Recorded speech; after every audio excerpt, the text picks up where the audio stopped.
नमस्कार। छत्तीसगढ़ अखबार के यूट्यूब चैनल इंडिया आजकल के स्टूडियो से मैं सुनील कुमार। चुनाव खत्म हो गए हैं तो मैं भी बैठ गया हूं। अब हालांकि मैं लड़ नहीं रहा था, लेकिन अब तमाम उम्मीदवार बैठ गए, मैं भी बैठ गया हूं। मैं आज बैठा हूं एक खास मकसद से। छत्तीसगढ़ का लोकसभा चुनाव 11 सीटों का था। हम छत्तीसगढ़ की जाति व्यवस्था के ऊपर पिछले कुछ बार हमने, एक बड़े जानकार हैं जाति व्यवस्था के, प्रोफेसर घनाराम साहू, वो पढ़ाते इंजीनियरिंग है, लेकिन जाति व्यवस्था की जानकारी उनकी अनंत काल से जातियों की क्या व्यवस्था है यहाँ पे, उनका बहुत पढ़ा हुआ है, बहुत समझा हुआ है, विश्लेषण है उनका। तो हमने बिना चुनाव के भी हमने उनसे कई बार चर्चा की थी, और हमारे यूट्यूब चैनल के जो सबसे ज़्यादा देखे जाने वाले वीडियो जो हैं वो केवल प्रोफेसर घनाराम साहू के रहते हैं, उनसे बातचीत के रहते हैं। मैंने उनसे अनुरोध किया कि छत्तीसगढ़ के इस बार के लोकसभा चुनाव के जो नतीजे हैं, जो कैंडिडेट बनाए दोनों पार्टी ने, जो लोगों ने वोट डाले, जो चुनावी नतीजे आए हैं, इसमें जाति के आधार पर क्या विश्लेषण हो सकता है। मेरे पास जरा भी जानकारी नहीं है, मैं एकदम ही खाली हाथ हूँ। ये दिखावे के लिए लैपटॉप रखा हुआ है सामने। मैं केवल समझना चाह रहा हूँ प्रोफेसर साहब से कि ये क्या हुआ है, पार्टियों ने क्या सोच के किसको टिकट दी, किस सीट से किसको टिकट मिली, किस जाति के लोगों के कितने उम्मीदवार थे, और लोगों ने वोट किस हिसाब से दिया, किसकी जीत हार में किसी जाति का क्या लेना देना था। इन्हीं सब सवालों को लेकर मैं प्रोफेसर घनाराम साहू के साथ आज यहाँ मौजूद हूँ। सर, आपका बहुत स्वागत है आज के इस कार्यक्रम में।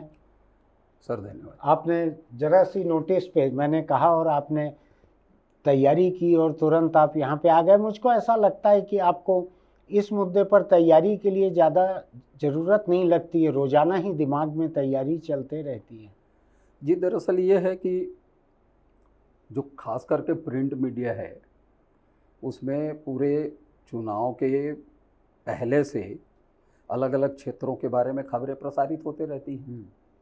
अब मुझे सोशल इंजीनियरिंग को समझने में रुचि है, इसलिए ऐसी खबरें मैं पढ़ लेता हूँ, कुछ बातें अपनी जेहन में रख लेता हूँ, कुछ ज़रूरी होती है तो उसको मैं डायरी में नोट कर लेता हूँ। और जब भी मुझे अवसर मिलता है, मेरे पास एक फाइल बनी हुई है, उस फाइल में बीच बीच में मैं एंट्री करते रहता हूँ, इसलिए सारे जानकारी एक जगह इकट्ठा हो जाता है और तकरीबन अपडेटेड रहती है। हाँ, मैं कई वर्षों से ये काम कर रहा हूँ, इसलिए खास करके पिछले जो छत्तीसगढ़ राज्य बनने के बाद से सारे आंकड़े मेरे एक फाइल में जमा हैं। और मैं विधानसभावार और लोकसभावार जो भी अखबारों में खबरें छपती है उन आंकड़ों को मैं नोट कर लेता हूँ। इस बार का जो लोकसभा चुनाव रहा जी, 11 में से 2 सीटों पर कांग्रेस जीती थी पिछली बार जी, 9 पे कांग्रेस भाजपा जीती थी जी, लेकिन जो कैंडिडेट रिपीट किया कांग्रेस ने कुल 1, कोरबा से ज्योत्सना महंत को टिकट दी उन्होंने। जी, दीपक बैज खुद होके नहीं लड़े या पार्टी ने नहीं लड़वाया, बस्तर की आदिवासी रिजर्व सीट से, उसको वो जाने। जी, भाजपा ने 2 कैंडिडेट रिपीट किए। जी, राजनांदगांव से संतोष पांडे को रिपीट किया और दुर्ग से विजय बघेल को रिपीट किया। बाकी 9 नए चेहरे वो लेके आए। जी, दोनों पार्टियों के कैंडिडेट को अगर हम एक नज़र देखें जी, तो कुछ सीटें तो आदिवासी आरक्षित हैं, जी, कुछ एक सीट जो है वो अनुसूचित जाति आरक्षित है, जी, बाकी सीटें जो हैं वो अनारक्षित सीटें थी। जी, कैंडिडेट पार्टियों ने जिन लोगों को बनाया, अलग अलग किन जाति के कितने लोगों को टिकट दी, जी, एक नज़र में आपका क्या कहना है उस बारे में, पार्टियों ने कैंडिडेट जो बनाए उनके बारे में? जी, मेरा मानना है कि इस बार दोनों दलों ने, यदि उसको हम सामाजिक समीकरण की दृष्टि से देखें तो बड़ा सूझबूझ के साथ टिकट दिया था। अच्छा, ये बात अलग है कि कांग्रेस के 4 प्रत्याशी एक ही जिले से हो गए थे और 4 अलग अलग क्षेत्रों में लड़े। वहीं से बीजेपी ने भी एक को एक्सपोर्ट कर दिया था। अब वो जो भी हो, लेकिन ये हुआ उसका कि सामाजिक दृष्टि से देखें तो जो 6 जो सामान्य सीट है उसमें कांग्रेस ने 5 ओबीसी उम्मीदवार उतारे थे। हाँ। और भाजपा ने 4 ओबीसी उम्मीदवार उतारे थे। हाँ। दोनों में अंतर यह है कि भाजपा ने 1 साहू उम्मीदवार उतारा हाँ। और कांग्रेस ने 2 दो साहू उम्मीदवार उतारे। यही अंतर है। अन्यथा आप देखिए कि भाजपा ने 1 कुर्मी उतारा। हाँ। और एक पहली बार यादव प्लस पहली बार उन्होंने अघरिया समाज को प्रतिनिधित्व दिया। हाँ। अघरिया मूलतः छत्तीसगढ़ उड़ीसा के सीमांत क्षेत्र में रहते हैं। हाँ। और इनकी उपस्थिति 5-6 विधानसभा रायगढ़ वगैरह के इलाके में ज्यादा हैं और शायद सरायपाली वगैरह के इलाके में भी हैं। पिथौरा से लेकर रायगढ़ के बीच में जी 6-7 विधानसभाओं में हाँ। इनकी अच्छी उपस्थिति है, क्योंकि ये अच्छे प्रगतिशील संपन्न किसान हैं। तो पहली बार उन्होंने थोड़ा सा हट के इस बार प्रत्याशी बनाया था। थोड़ा नाम भी बताते चलिएगा, यानी लोगों के साथ साथ मेरा भी ज्ञान बढ़ेगा। जी। हाँ, तो महासमुंद लोकसभा से उन्होंने पहली बार श्रीमती रूप कुमारी चौधरी को प्रत्याशी बनाया था, जो अघरिया समाज से थी। बाकी ओबीसी प्रत्याशी में से भाजपा से विजय बघेल यथावत थे। हाँ। पहले सुनील सोनी जी रायपुर से ओबीसी के माने जाते हैं। हाँ। अब मुझे अधिक जानकारी नहीं है उनके बारे में। हाँ। सामान्यता माना जाता है सुनील सोनी जी ओबीसी के हैं। जी। वो पहले होते थे, उनके बदले में बृजमोहन अग्रवाल आए। हाँ। बिलासपुर सीट में पहले अभी वर्तमान माननीय उप मुख्यमंत्री जी अरुण साव होते थे, उनके बदले में तोखन साहू आए। हाँ। बाकी के जो राजनांदगांव में संतोष पांडे यथावत रहे। हाँ। कोरबा में भाजपा ने वहाँ नए उम्मीदवार दुर्ग से श्रीमती सुश्री सरोज पांडे को प्रत्याशी बनाया था। जाति के आधार पे मुझको लग रहा है कि भाजपा ने 2 ब्राह्मण को टिकट दी, 2 ब्राह्मण को टिकट और कांग्रेस ने 2 साहू को दिया। 2 साहू को दिया, लेकिन कांग्रेस से ब्राह्मण एक ही थे। जी। रायपुर से विकास उपाध्याय जी थे। हाँ। तो इस तरीके से उन्होंने सामाजिक संरचना को ध्यान में रख के टिकट वितरण तो किया। हाँ। रायपुर एक सीट ऐसी हो गई जिसमें दोनों सवर्ण लोग थे। हाँ। एक ब्राह्मण एक बनिया। हाँ, एक अग्रवाल और ब्राह्मण, दोनों सवर्ण प्रत्याशी थे। हाँ। दूसरी एक भी सीट ऐसी नहीं थी। नहीं, राजनांदगांव की सीट थी ना, बीजेपी के उम्मीदवार संतोष पांडे थे। लेकिन ये तो ओबीसी के थे ना। कौन? भूपेश बघेल ओबीसी के थे। हाँ, दोनों सवर्ण उम्मीदवार हों ऐसा कोई ऐसा नहीं था। यही एक थी रायपुर की सीट। जी। क्या लगता है आपको, ये दोनों पार्टियों ने इस बार सोशल इंजीनियरिंग जाति समीकरण का इतना ध्यान रखा, जी, सोच समझ के दिया, ऐसा मानना है आपका? जी। क्या जरूरत पड़ गई थी इनको इतना सोचने की? क्या माहौल ऐसा है कि इनको सोचना पड़ा? पहले के चुनावों से कोई फर्क था इस बार? देखिए, दरअसल विधानसभा चुनाव होने के बाद से एक मुद्दा ओबीसी का बड़ा जोर शोर से उछला था। विधानसभा चुनाव के पहले भी उछला, पहले से भी, बिहार की जाति जनगणना के समय से लगातार। तो ऐसा लगा था कि पहली बार विधानसभा चुनाव में ओबीसी के बड़ी संख्या में विधायक निर्वाचित हुए। 35 विधायक इस वक्त निर्वाचित हुए। जी। पहले 25, अधिकतम 25-26 होते थे। ये 25-26 से बढ़ के 35 हो गए इस बार ओबीसी के। ये 2023 का जो विधानसभा चुनाव हुआ उसमें 35 हो गए थे। तो इसका परोक्ष अपरोक्ष प्रभाव तो दोनों दल में दिखने लगा था। यद्यपि मेरा मानना है कि हमारे छत्तीसगढ़ में अनुसूचित जनजाति के नाम पे तमाम जनजातियों का एक संगठित रूप दिखता है। हाँ। भले ही सभी वर्गों के भीतर में असंतोष होता है, जो पिछड़ जाते हैं उसमें असंतोष रहता ही है। इसी तरीके से अनुसूचित जाति में भी एकजुटता दिखती वर्ग के नाम। अच्छा।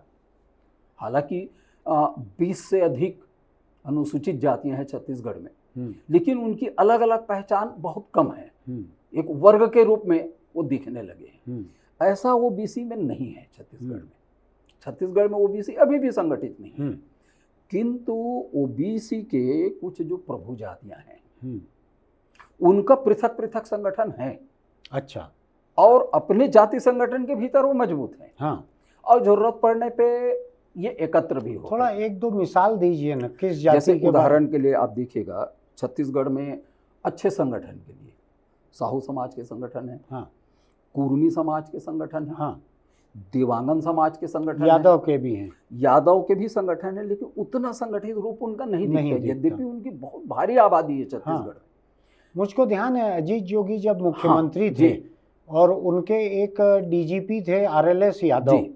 जो बाद में उनके एडवाइजर हो गए हाँ, थे, जी। वो खुद यादव थे। हाँ और उन्होंने यहाँ पे यादवों को संगठित करने की खासी कोशिश की थी रिटायरमेंट के बाद। जी। जी, उन्होंने बहुत गंभीरता से प्रयास किया था। हाँ, डॉक्टर आरएलएस यादव जी से मेरा 1984 से बड़े अच्छे संबंध अच्छा, है। वाह वाह। जब वो रायपुर में डीआईजी हुआ करते हाँ। थे, हम दोनों रविशंकर शुक्ला यूनिवर्सिटी में साथ साथ हम दोनों शोध छात्र थे। हाँ, उनका भी पीएचडी याद हाँ, है मुझको। वो भूगोल में पीएचडी कर रहे थे, मैं हाँ। भूविज्ञान में कर रहा था। अच्छा।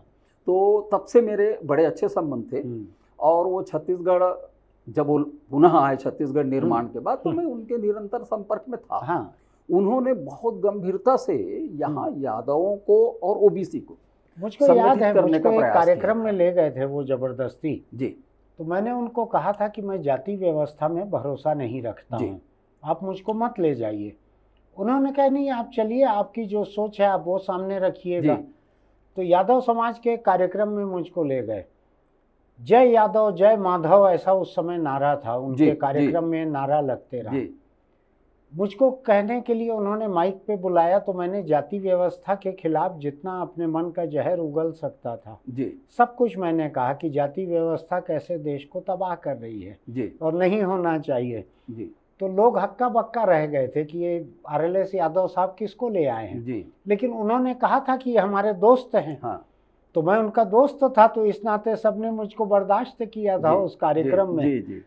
तो मुझको याद है वो बहुत हाँ। सारे यादव कैंडिडेट भी छांट रहे थे उस समय जी। 2003 के विधानसभा चुनाव के लिए। जी। वो हो नहीं पाया हाँ। था पूरा। जी, इसी प्रकार का मेरा भी एक अनुभव है। हाँ, मैं कभी कभी उनके कार्यक्रमों में, खास करके छुट्टी के दिन में चले जाया करता था। हाँ। उनके साथ। हाँ, और मज़ेदार चीज़ ये है कि अभी भी उनके कुछ पुराने जो समर्थक मिलते हैं वो हाँ। मुझे यादव जी ही बोलते हैं। अच्छा। वो मुझे यादव समझते थे, उनके साथ में रहता था, इसलिए। गनीमत की मुझको यादव नहीं समझा उन्होंने। जी, तो हम एक इस बात पे आ रहे थे कि विधानसभा चुनाव में जो 35 ओबीसी जीत के आए, उसके कारण एक माहौल बदला हुआ था। हाँ। इस बार के लोकसभा चुनाव के कैंडिडेट छांटने के समय। जी। तो पार्टियों को इस हकीकत को ध्यान में रखना पड़ा हाँ। कि ये 90 में से 35 ओबीसी विधायकों वाला प्रदेश है। जी। इसको ध्यान में रख के लोगों ने टिकट दी। हाँ। तो पिछले लोकसभा चुनावों के मुकाबले जी। इस बार किसी एक पार्टी के या दोनों पार्टी के मिला के जी। ओबीसी कैंडिडेट थोड़े ज्यादा थे क्या पहले से? नहीं, पूर्ववत ही थे। संख्या उतनी ही थी? संख्या उतनी ही थी। अच्छा। है ना। पहले भी इस बार जैसे बीजेपी ने 2 ब्राह्मण उम्मीदवार उतारे, बिल्कुल, और 1 अग्रवाल उम्मीदवार उतार हाँ। दिया, तो 6 में से 3 ही दिया उनने। हाँ। पिछले उसमें समय 4 देते थे। हाँ। 1 उन्होंने घटा दिया था। हाँ। तो कांग्रेस ने बढ़ा दिया था। हाँ। अपने उम्मीदवार। हाँ। लेकिन जीत के जो जाते थे वो इस बार तो समझ जाइए कि 6 जो अनारक्षित सीट है, हाँ। उसमें तो 5 ओबीसी से गए हैं। हाँ, संख्या तो बढ़ी है, बढ़ी है। एक बढ़ गई है संख्या। हाँ, यानी कुल मिलाकर जो नहीं, सांसद अग्रवाल जी मिला के 4 ही गए। 4 ही गए। 4 ही गए, संख्या यथावत है। संख्या यथावत है। जी। जी। तो कैंडिडेट दोनों पार्टी ने टिकट देते हुए, जैसे बीजेपी ने यादव को टिकट नहीं दी किसी हाँ। को, ऐसा है। हाँ, उन्होंने नहीं दी। और कांग्रेस ने दी है एक यादव को बिलासपुर से। जी। क्या फर्क रहा दोनों पार्टी ने जो कैंडिडेट छांटे? आप तो किसी एक जाति के भीतर की उपजाति वगैरह तक देख लेते हैं, समझ जाते हैं। कोई बुनियादी फर्क रहा क्या दोनों पार्टियों के नजरिए में? देखिए, अब पार्टी के नजरिए से इसको ना देखें, हाँ। जनता में क्या इसकी प्रतिक्रिया रहती है, हाँ। उस पर विचार करें। हाँ। तो जैसे मैं अभी पूर्व में बोल चुका हूँ कि ओबीसी का कोई संगठित रूप यहाँ नहीं है। ठीक। जातियों के तो संगठित रूप हैं। हाँ। अब यदि आप बिलासपुर को ही उदाहरण मान लेंगे, हाँ। तो बिलासपुर लोकसभा क्षेत्र में हाँ। यादव और साहुओं की जनसंख्या लगभग बराबर है। अच्छा। उनकी संख्या लगभग बराबर है। और जो चुनाव परिणाम आया है हाँ। वो 2019 के चुनाव पर रिपीट किया है। अच्छा लगभग मत प्रतिशत उतने ही हैं अच्छा, दोनों पार्टियों के ठीक। मत प्रतिशत तो उतने ही हैं। हाँ तो अब हो सकता है कि थोड़ा बहुत वो साहू उम्मीदवार थे तो साहू लोगों की थोड़ी बहुत गोलबंदी हुई होगी। हाँ 1-8% मत को प्रभावित किए होंगे। हाँ यादव उम्मीदवार थे तो यादवों की भी 1-8% मत प्रभावित हुआ होगा। हाँ अधिक प्रभाव मुझे पूरे छत्तीसगढ़ में हाँ कहीं नहीं दिखा है ऐसा। जातियों के गोलबंदी का। कुछ अपवाद हैं हाँ जिसको आप जैसे? अपवाद मान सकते हैं। हाँ जैसे महासमुंद लोकसभा को उदाहरण लेंगे। हाँ महासमुंद लोकसभा में 8 विधानसभा क्षेत्र हैं। हाँ 4 विधानसभा क्षेत्र महासमुंद जिले में है, बिल्कुल। 2 विधानसभा क्षेत्र गरियाबंद जिले में है हाँ, और 2 विधानसभा धमतरी। क्षेत्र धमतरी में। हाँ पिछले लोकसभा चुनाव की तुलना में इस लोकसभा चुनाव में हाँ कुरुद और धमतरी विधानसभा हाँ। से भाजपा को अत्यधिक मत मिले हैं। जबकि ये साहू बहुल सीटें मानी जाती हाँ हैं। वो साहू बहुल सीटें हैं। अब चूंकि कांग्रेस के उम्मीदवार साहू थे हाँ तो लोगों का एक अनुमान चल रहा अनुमान था था। कि साहू लोग कांग्रेस प्रत्याशी को वोट दे सकते हाँ। हैं। लेकिन जो चुनाव परिणाम आया है हाँ। उसमें तो ताम्रध्वज साहू बहुत पीछे रह गए। बहुत पीछे रहे कुरुद और धमतरी में। हम्म, मैं देख रहा था हम्म, पिछले विधानसभा चुनाव में के तुलना में हम्म, धमतरी विधानसभा से हम्म। कांग्रेस 25,000 वोट कम पाई है विधानसभा के मुकाबले। विधानसभा के मुकाबले। हम्म, 2023 विधानसभा के मुकाबले में उसको 25,000 कम वोट मिले हैं। हम्म। कुरुद में भी 20,000 वोट कम मिले हैं। कुरुद का तो मैं ये इसको समझ सकता हूँ ऐसे कि अजय चंद्राकर वहाँ पे थे कैंडिडेट विधानसभा में जी और जिस अपार क्षमता के साथ, जी कई तरह की क्षमता की चर्चा नहीं कर सकते हाँ, अपन, कोई हाँ। सबूत नहीं है, जी लेकिन जिस अपार क्षमता से उन्होंने चुनाव लड़ा था जी उस क्षमता के साथ तो कोई चुनाव लड़ नहीं सकते थे ये वाला। नहीं वो ठीक है साहब। हाँ। लेकिन 2019 के जो लोकसभा चुनाव हुए हाँ उस चुनाव में उससे तुलना ज्यादा जायज होगी। हाँ, उस चुनाव में कुरुद और धमतरी से हाँ भाजपा को जितनी बढ़त मिली थी हाँ इस चुनाव में उससे दुगुनी बढ़त मिली है। ये तुलना के लायक है, ये तुलना। विधानसभा तुलना के लायक हाँ। नहीं है। क्योंकि देखिए धमतरी से लगभग 35,000 मतों की बढ़त है, कुरुद से 22,000 मतों की बढ़त है। जबकि 2019 के चुनाव में कुरुद से लगभग 2,500 मतों की बढ़त है। यानी ताम्रध्वज साहू जितने वोट से हारे हैं, हाँ मेरे ख्याल से उसमें 1 लाख तो ये चारे विधानसभा 1,45,000 से रूप कुमारी चौधरी जीती जीती हैं। हैं। तो उसका 50% तो ये 2 में दिख रहा है। नहीं 50% से अधिक, अधिक दिख मतलब रहा वो 4 विधानसभा में 4 विधानसभा। गरियाबंद और धमतरी मिला हाँ। के 50% से अधिक, हम्म। माने 1 लाख से भी अधिक वोट 4 विधानसभा से उसको बढ़त मिला हुआ है। तो इसका मतलब क्या निकलता है इसका- कि साहू बहुल सीटें जो थी हाँ उन्होंने ताम्रध्वज साहू को कोई अतिरिक्त फायदा नहीं दिया। नहीं दिया। अब उसके लगे हुए क्षेत्र पे चले जाइए, हाँ गुंडरदेही और आपके बालोद में हाँ, जो दूसरे जो दूसरा लोकसभा सीट का है, विधानसभा चुनाव, वहाँ सारे जो आसपास के विधानसभा क्षेत्र हो तो कांग्रेस जीती थी, सब जीती, पूरा बालोद जिला जीती थी। हाँ। लेकिन इस चुनाव में फिर से बीजेपी को वहाँ अधिक में वोट मिले इन विधानसभाओं में। लेकिन उनमें साहू कोई नहीं था। साहू उम्मीदवार नहीं थे। हाँ लेकिन यही तो छत्तीसगढ़ का साहू बाहुल क्षेत्र है। ठीक, नहीं, लेकिन साहू समाज के लिए जब तक कोई साहू कैंडिडेट नहीं है, हाँ तब तक कांग्रेस और भाजपा में बुनियादी फर्क नहीं पड़ना चाहिए। नहीं पड़ना चाहिए, स्वाभाविक हाँ, बात हाँ। है। यहाँ जो फर्क पड़ा उससे दिख रहा है कि साहुओं का रुझान बीजेपी के लिए था। जी। तो आप ये कह रहे हैं कि गुंडरदेही और बालोद जो है, हाँ। वो भी साहू इलाका है। हाँ। वहाँ लोगों का रुझान किस पार्टी के लिए दिखा? भाजपा के लिए दिखा।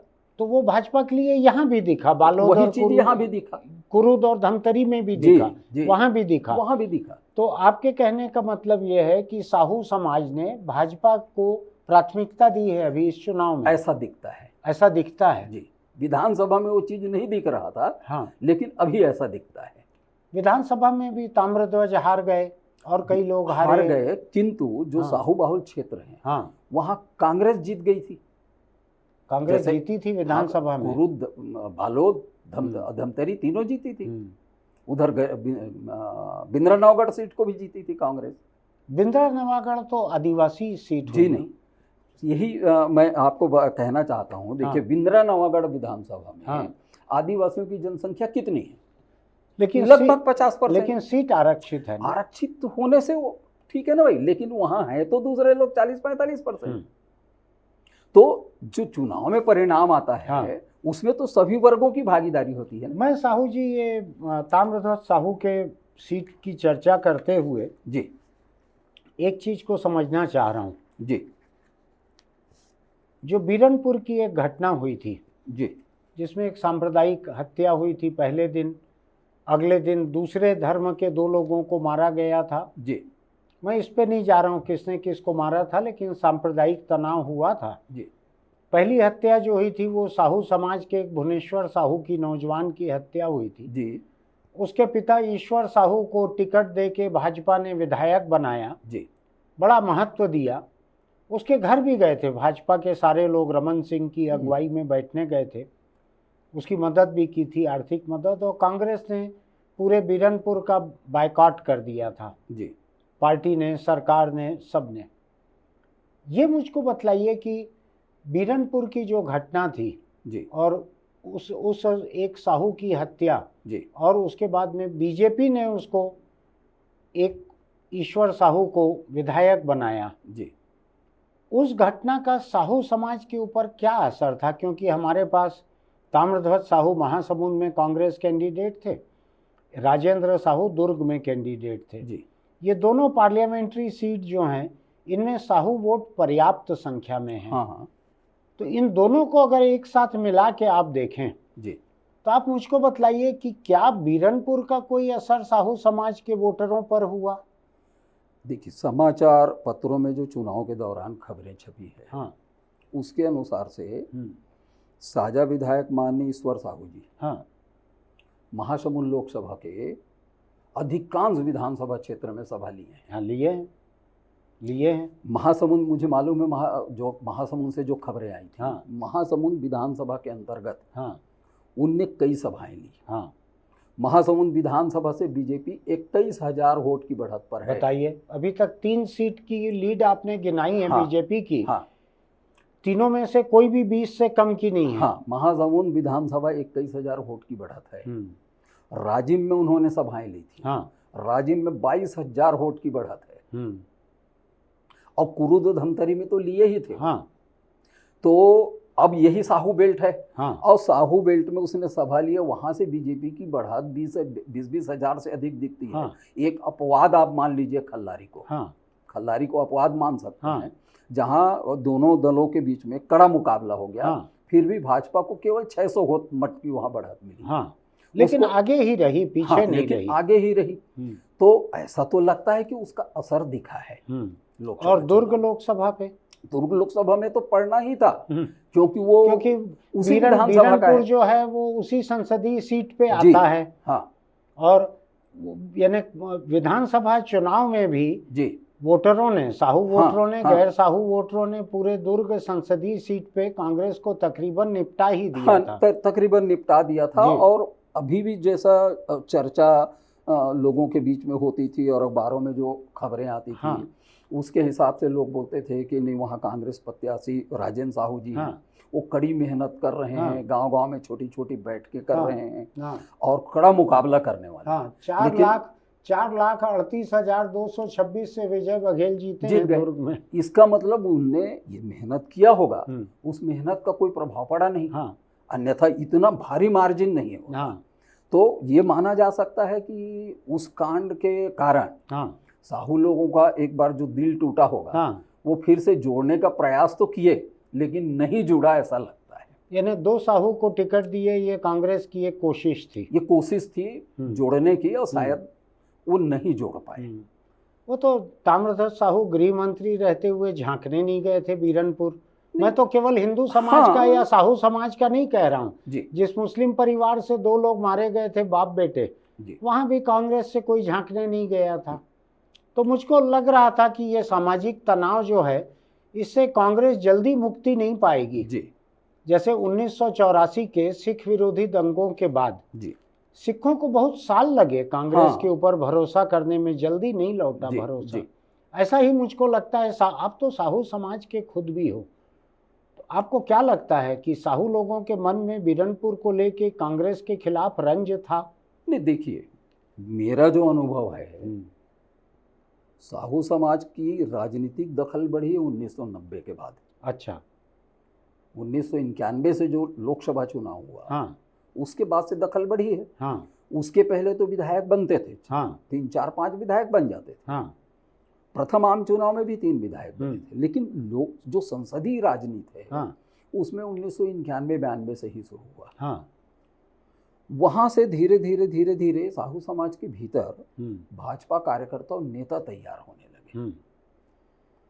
और 2014 के जो 2018 के जो विधानसभा चुनाव, हाँ उसके पहले तक, हाँ तो साहू समाज में ऐसा लगता था कि जो बहुसंख्यक हैं, हाँ वो भाजपा के पक्ष में हैं। हाँ लेकिन 2018 में विधानसभा चुनाव हुआ, हाँ उसमें बड़ा मुद्दा तो धान था। हाँ साहू किसान ही है। हाँ उस चुनाव में जो परिणाम आया, कर्ज माफी था, कर्ज धान माफी का था, बड़ा दाम था, धान का समर्थन मूल्य का मामला था।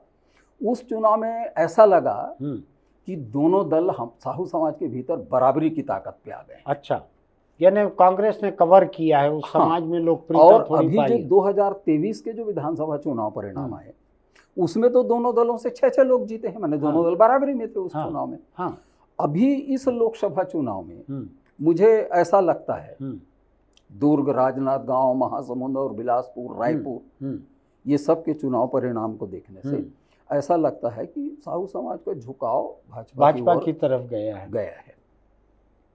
एक दूसरी चीज मुझको बतलाइए, साहू और कुर्मी जी, इन दो जातियों को बड़ा प्रभावशाली जाति माना जाता है छत्तीसगढ़ के ओबीसी में। जी, शायद चौथे 5वें नंबर पे आते हैं कुर्मी संख्या के हिसाब से ओबीसी के भीतर, लेकिन प्रभाव में आगे रहते हैं। बड़े बड़े नेता, बड़ी बड़ी ओहदों पे पहुंचे हुए नेता कुर्मी समाज से आते हैं, साहू से भी आते हैं। इन दोनों के बीच में किसी एक कॉन्स्टिट्यूंसी में, विधानसभा क्षेत्र में अगर कुर्मी एक तरफ हैं तो साहू क्या दूसरी तरफ चले जाते हैं? ऐसा कोई ध्रुवीकरण वोटरों के बीच होता है इन दोनों के बीच? ऐसा किसी किसी पॉकेट में ऐसा हुआ है पहले। ऐसा कोई लार्ज स्केल पे नहीं, नहीं हुआ है। लेकिन कुछ कुछ पॉकेट में हुआ है। लेकिन उसका बहुत कोई दूरगामी परिणाम दिखा हो ऐसा नहीं। किसी चुनाव में हो गया, किसी में नहीं हुआ, ऐसा क्या है? देखिए, गांव में आज छत्तीसगढ़ के गांव में, मैं तो इसको छत्तीसगढ़ का सौभाग्य में मानता हूँ, यहाँ के गांव में उत्तर भारत की तरह जाति का झगड़ा नहीं है। अच्छा, आपस में लड़ लेंगे, मतभेद हो जाएगा, लेकिन वहां जिस तरीके की लड़ाई पूरी जाति और पूरी की पूरी जाति गिरोहबंदी करके एक दूसरे पे टूट पड़े, ऐसा यहाँ छत्तीसगढ़ में नहीं है। और अभी भी गांव में जो मजबूत किसान है, पढ़ा लिखा व्यक्ति है, दयालु प्रवृत्ति का है, तो उसके प्रति यहाँ सभी जाति के लोग अच्छी भावना रखते हैं। अच्छा, कुर्मी समाज शुरू से संपन्न रहा, संपन्नता रही, तो इसलिए वो आज़ादी के पहले से भी शिक्षित समाज थे। तो इसलिए उन लोगों ने आज़ादी के बाद से लगातार अगुवाई किया। तब साहू समाज में शिक्षा की कमी थी, अब वो शिक्षा की कमी लगभग पूरी हो गई है। पढ़े लिखे हैं, कुछ नौकरी भी लग गई, शिक्षित होने के कारण अच्छी खेती भी करने लग गए हैं, तो कुछ धन भी कमाए हैं। तो अब राजनीति में वो स्पर्धा की स्थिति में आने लगे हैं। लेकिन स्थायी रूप से दोनों जातियों के बीच में कोई मतभेद हो जाए, वैमनस्य हो जाए, ऐसा नहीं आया है। यानी गांव के स्तर पर कोई कटुता हो दोनों जातियों के बीच, ऐसा व्यापक नहीं है। नहीं है। किसी किसी गांव में होगा तो होगा, थोड़ा बहुत मतभेद हो, राजनीति में होते ही रहता है। लेकिन लाठियां चल जाए जाति के स्तर पे, ऐसा नहीं है। इस मामले में उत्तर भारत के दूसरे कुछ राज्यों के मुकाबले छत्तीसगढ़ बेहतर है, ज्यादा शांत है ये। जी हाँ जी। एक चीज मुझको बतलाइए, भूपेश बघेल राजनांदगांव से चुनाव लड़े जी, वहां 5 विधानसभा सीटें कांग्रेस के पास थी विधानसभा चुनाव से जी, और 3 विधानसभा सीटें भाजपा के पास थी जी। वहाँ गिरीश देवांगन 50-60 हजार वोट से उस समय भी राजनांदगांव शहर हारे थे जी अभी भूपेश बघेल भी और लंबे से हारे हैं राजनांदगांव से जी शहर से हाँ तो शहर जो है उसमें ऐसा मान सकते हैं कि ओबीसी के वोटों का अनुपात शायद थोड़ा कम रहता होगा जो रायपुर की सीटें हैं जी जिनमें सवर्ण लोग ज़्यादा हैं शहरी सीटों पे हाँ हाँ ब्राह्मण सवर्ण दूसरी जातियां ये ज़्यादा हैं ऐसा राजनांदगांव में भी रहा होगा जी तो वहाँ कुछ ओबीसी का असर उतना नहीं हुआ पहले भी कांग्रेस हारा अभी भी हारा उस वक्त भी बीजेपी का कैंडिडेट ओबीसी का नहीं था डॉक्टर रमन सिंह थे राजपूत समुदाय के अभी संतोष पांडे थे ब्राह्मण समुदाय के तो ये मुझको समझ में आता है लेकिन जो बाकी सीटें थी राजनांदगांव की उनमें ऐसा क्या हुआ कि भूपेश बघेल इतना हारे 50-60 हजार वोट से? भाई देखिए समाचार पत्रों में जो 44,400 का और जो समाचार पत्रों में जो आंकड़े प्रकाशित हुए हैं हाँ उसमें मैं महत्वपूर्ण बिंदु की ओर आपके ओर ध्यान आकर्षित करना चाहूँगा। हाँ एक तो जो कुल मतदान हुए हाँ छत्तीसगढ़ में पूरे 11 लोकसभा मिला के हाँ उसमें 1,50,40,00,000 वोटर लोग वोट डाले। अच्छा उसमें से 52.7% मत मिले हैं बीजेपी को। अच्छा और 41.1% मत मिले हैं कांग्रेस को। यानी ये 11% करीब का फासला है। हाँ दोनों के बीच में 11.5% करीब का फासला है 11-11.5% का। और 6% के जो मत हैं वो अन्य दलों में चले गए। जो तीसरे दल के रूप में जो प्रत्याशी थे हाँ वो केवल 3 लोकसभा क्षेत्र में बिल्कुल उपस्थिति दिखाएं लेकिन उसमें भी 50,000 से उनको कम मत मिले। हाँ 50,000 से अधिक किसी भी लोकसभा एक में मेरे ख्याल से कोरबा में जो जीत के आंकड़े हैं उसी के बराबर तीसरे दल के प्रत्याशी को मिला है। हाँ बाकी जगह तो वो परिणाम को प्रभावित करने की स्थिति में नहीं थे। अब इसको आप तुलना करेंगे 2019 के चुनाव से ठीक है तो भाजपा का मत प्रतिशत लगभग 1.5% बढ़ गया। भाजपा का 1.5% बढ़ गया छत्तीसगढ़ में मत प्रतिशत। कांग्रेस की तुलना में तो अभी वर्तमान में 11% का फासला है लेकिन 2019 के परिणाम 10% करीब का फासला था तो ये 1.5% बढ़ गया। 1.5% मत बढ़ा। 1.5% मत बढ़ने का अब वो कहाँ बढ़ा दी।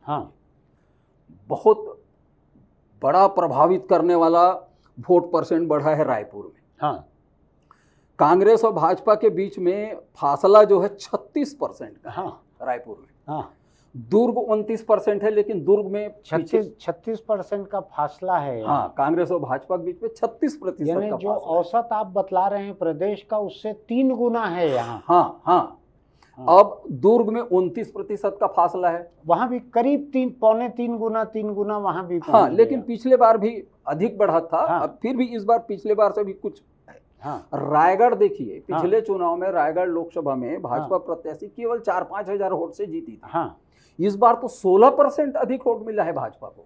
यानी प्रदेश का औसत जो है उससे भी करीब 1.5 गुना। देखिए रायगढ़ में भाजपा जीती है 2,40,391 वोट से जबकि पिछले बार केवल 5,000 वोट से जीती थी। तो ये रायगढ़ में फासला बढ़ा 16% का। महासमुंद लोकसभा इस बार 9% वोट से जीते हैं। वो परसेंट लगभग बराबर है। पिछले बार भी उतना ही तो 8-1% था थोड़ा सा बढ़ा है ना। बिलासपुर भी 12% से जीते हैं उसको यथावत मान सकते। कांग्रेस का वोट प्रतिशत बढ़ा है कोरबा में 3% लेकिन वो 3 ही बढ़ा। तो टोटल आप 11% नहीं लेकिन जब पूरे प्रदेश में माहौल जो है 11% निगेटिव का था 11.5% निगेटिव का था उस वक्त अगर 3% वहां पे कांग्रेस के लिए पॉजिटिव हो गया है तो इसका मतलब यह है कि और सीटों के मुकाबले 14% का औसत फर्क पड़ा कोरबा में। नहीं वो 3% तुलना में बहुत बड़ी जीत है वो। हाँ यानी प्रदेश में कांग्रेस जो है 11.5% से हारी है पूरे प्रदेश को। ऐसे में अगर 3% से कोरबा जीती है तो उसका मतलब यह है कि 14% वोट कोरबा में बाकी प्रदेश के औसत से ज्यादा मिले हैं कांग्रेस को अपनी पार्टी से ही। 14% ज्यादा मिलना बहुत बड़ी बात है। तो अब आपके कांकेर सीट है लगभग बराबर 1884। पिछले बार भी 5,000 के करीब।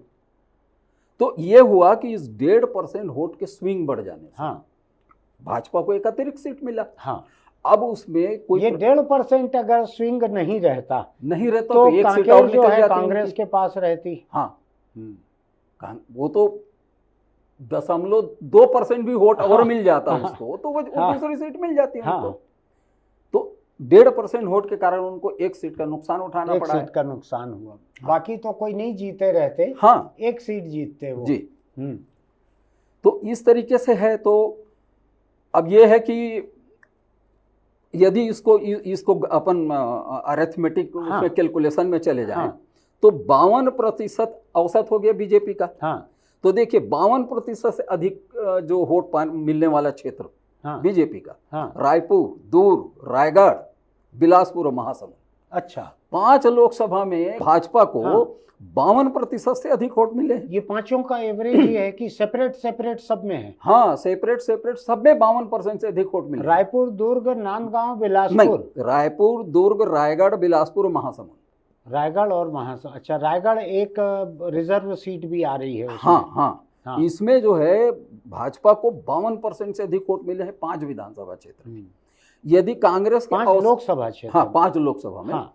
कांग्रेस का औसत आप 41% ले लीजिए, हम्म, तो कांग्रेस के औसत 41% वाला जो क्षेत्र इनका हाँ। रहा है, माने उससे अधिक वाला क्षेत्र, खुद के औसत वाला, खुद के औसत से अधिक वाला, अधिक कोरबा, सरगुजा, जांजगीर, राजनांदगांव, कांकेर और महासमुंद 6 क्षेत्र। अच्छा, उसमें भी 6 अधिक 41 से अधिक, लेकिन 5 तो 41 से भी नीचे आ गए। तो जो 41 से नीचे आए वहां तो वोट का स्विंग बहुत ज्यादा, इसलिए चुनाव परिणाम प्रभावित हुआ और ये एक सीट अतिरिक्त ये जीते। और 11% का अंतर बहुत ह्यूज मार्जिन, बहुत बड़ा होता है। ये केवल कोरबा किसी तरीके से हाँ। उबर गई कांग्रेस, ये बहुत बड़ी बात है जी। एक चीज मुझको बतलाइए, एक ब्राह्मण कैंडिडेट जो हैं वो छत्तीसगढ़ के हैं शायद, संतोष पांडे, कहाँ के हैं वो? कवर्धा के आसपास के कहीं वहीं के हैं। हाँ। छत्तीसगढ़ी ब्राह्मण हैं वो। अब ये मुझे नहीं पता है, लेकिन वो कवर्धा के आसपास हाँ, के रहने हाँ। वाले हैं। सरोज पांडे जो है वो गैर छत्तीसगढ़ी ब्राह्मण है। यानी आपको लगता है कि ब्राह्मण जो छत्तीसगढ़ के जन्म वाले हैं और जो बाहर के मूल वाले हैं, हाँ, इनके बीच में भी कोई फर्क किया है वोटरों ने? जैसे देवेंद्र यादव, मैं एक दूसरी बात कह लेता हूँ, देवेंद्र यादव जो गैर छत्तीसगढ़ी पृष्ठभूमि के हैं और दूसरे ओबीसी कैंडिडेट जो लड़े हैं दूसरी सीटों से, या तोखन साहू जो देवेंद्र यादव के सामने बिलासपुर में थे, तो यादव छत्तीसगढ़ का यादव और छत्तीसगढ़ के बाहर मूल का यादव, क्या ऐसे के बीच भी वोटरों का कोई फर्क पड़ा होगा? मुझे लगता है ये झगड़े जो है ना नेताओं के हैं, ऐसा आम लोगों के झगड़े टिकट नहीं कटवाने के लिए, टिकट पाने के लिए उसके झगड़े, वो झगड़े। अन्यथा देवेंद्र यादव को बिलासपुर से तो वोट उतने ही मिले हैं जो पहले के कांग्रेस कैंडिडेट को मिले थे। ऐसा? हाँ, अंतर तो आया नहीं है वोट परसेंट में। यानी गैर छत्तीसगढ़िया वाला कोई वहाँ काम नहीं वहाँ किया, मुद्दा नहीं था, वोट उतने ही मिले जो कांग्रेस को परंपरागत मिलते थे। परसेंटेज वोट तो उतने ही है। यदि ऐसा रहता तो देवेंद्र यादव को अधिक वोट से हार जाना था। अधिक वोट से हारना, तो वो 1,64,65,000 वोट से हारे हैं, बहुत अंतर नहीं है पूरा पिछले और अभी के उसमें। ऐसा? हाँ, तो इससे मुझे नहीं लगता कि इससे कोई फर्क पड़ता। तो ये केवल पार्टी में जब टिकट के लिए खून खराबा होता है, हाँ, उस वक्त ये गला काट मुकाबले में लोग बोलते हैं ये छत्तीसगढ़ का नहीं है, ये बाहर का है, ये उधर का है, ऐसा। हाँ, ऐसा वो उस समय चलता है, लेकिन अभी एक थोड़ा सा असर लोगों में चर्चा में दिखता है। अब भले उसका असर 0.1% पड़ता हो, क्या कि दूसरे क्षेत्र के नेता को ले जाके दूसरे क्षेत्र में लड़ा देने से, पैराट्रूपर है, हेलीकॉप्टर से उतार दिए हैं, ऐसा इसका असर दिखता है। ऐसा? क्योंकि देखिए जब महासमुंद लोकसभा से रूप कुमारी चौधरी जी की उम्मीदवारी तो पहले ही घोषित हो गई थी, तो पहले घोषित हो गई थी, उस समय साहू लोगों में थोड़ा आक्रोश दिखा था। सोशल मीडिया वगैरह में लगता था कि साहू लोग गुस्सा हुए हैं एक ही टिकट मिलने से। पहले 2 मिलता था, 1 मिला है तो उससे गुस्सा हुए हैं करके। अब वो गुस्सा तो धीरे धीरे शांत भी हो जाता है, शांत करा भी देते हैं लोग। जब ताम्रध्वज जी उम्मीदवार हुए तो एक कोने से कुछ खबर आती थी, खास करके राजिम से। राजिम से कुछ खबरें निकल के आई थी, किसी इलेक्ट्रॉनिक मीडिया, प्रिंट मीडिया कहीं पे, हाँ, कि वहाँ के एक संगठन ने विरोध किया इनका। नहीं इनका स्वागत किया। अच्छा, स्वागत किया। कुछ जगहों पे विरोध भी हुआ था और कुछ इनका। जगहों पे विरोध हुआ। हाँ। तो जो विरोध हुआ हम्म। वो इस बात पे था हम्म। कि वो बाहर से क्यों लाया गया, बाहर से क्यों लाए गए? क्या इस लोकसभा के भीतर में नहीं है क्या हाँ, कोई योग्य हाँ, प्रत्याशी कि हाँ, इनको बाहर से लाया गया? हाँ। मुझे लगता है इसका प्रभाव महासमुंद में था।